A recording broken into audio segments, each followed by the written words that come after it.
अभी मैं जो इंस्ट्रूमेंट प्ले करने जा रही हूँ उसके कई सारे बेनिफिट्स हैं, कई सारे फ़ायदे हैं। और बीच में कोरोना टाइम में मैंने क्या किया था, जितने म्यूजिशियंस हैं उनको ऐसे हेल्प किया था कि अरे आप लोग जो हायर करते हो ना, जैसे कि नॉर्मल इंसान डॉक्टर्स के पास जाते हैं, मान लो घर में कोई बुजुर्ग लेडी है तो उसके लिए मालिश वाली अरेंज करते हैं, हायर करते हैं, तो म्यूजिशियन को क्यों नहीं हायर करते हो?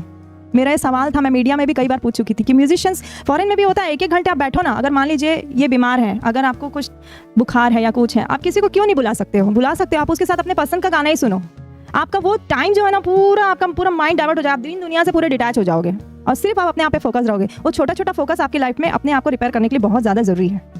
अभी का कैसा है ना, मैंने कई लोगों से सुना है जो 20, 25, 30, 35, 40 इस एज ग्रुप के लोगों के जो क्वेश्चंस कैसे रहते हैं पता है? हम बोलते हैं ना इतना काम कर रही हो, तो उनका ये रहता है अभी नहीं दौड़ेंगे तो कब दौड़ेंगे? ये क्यों ऐसा? लेकिन एक टाइम लिमिट नहीं होता है दौड़ने का, आप 80 ईयर्स तक भी दौड़ सकते हो, लेकिन वो दौड़ना कैसा है वो आपको डिसाइड करना होगा।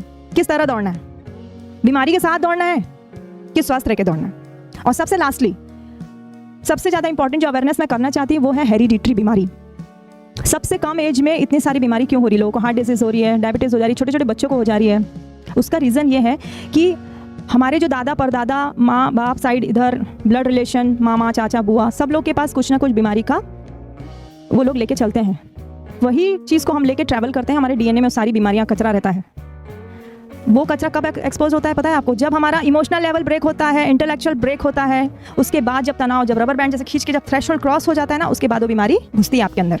तो इसमें जो है हमारी अनुवांशिक जो लोड लेके जो हम पैदा होते हैं उसका सबसे महत्वपूर्ण रोल होता है। इसलिए हम लोग पेशेंट से उसके फैमिली हिस्ट्री को बहुत डिटेल में लेते हैं। तुम्हारे दादा को कौन सी बीमारी थी, नाना कौन सी बीमारी थी, तो उसकी काट के लिए भी हम कुछ हाई पावर मिसाइल्स ड्रग्स होती हैं हमारी, उसको हमें देना होता है ताकि वो हेरिडिटरी इफेक्ट को भी खत्म कर सके।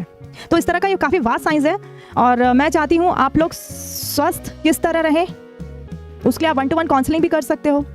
और जो मेरा क्लिनिक है वो है शंकर नगर जीवन अपार्टमेंट, इंडस बैंक के नीचे बेसमेंट में है। मेरी ऑलरेडी 7-8 ब्रांच रही है, खुद का रिसर्च इंस्टीट्यूट है यहाँ रायपुर में, और उसमें हम लोग BHMS स्टूडेंट को ट्रेन भी करते हैं, रिसर्च ट्रेनिंग करते हैं उसमें, और साथ में संगीत का तो खैर है ही। तो फिर एक दिन मेरे दिमाग में ये ख्याल आया कि कोरोना के टाइम में कि क्यों ना म्यूज़िक को, जब इतना फ़ायदा है और हम लोग हैं और लोग इससे जुड़े हुए हैं, तो क्यों ना इस चीज़ को जोड़ के उसको ठीक किया जाए, और हुए भी हैं ठीक पेशेंट्स।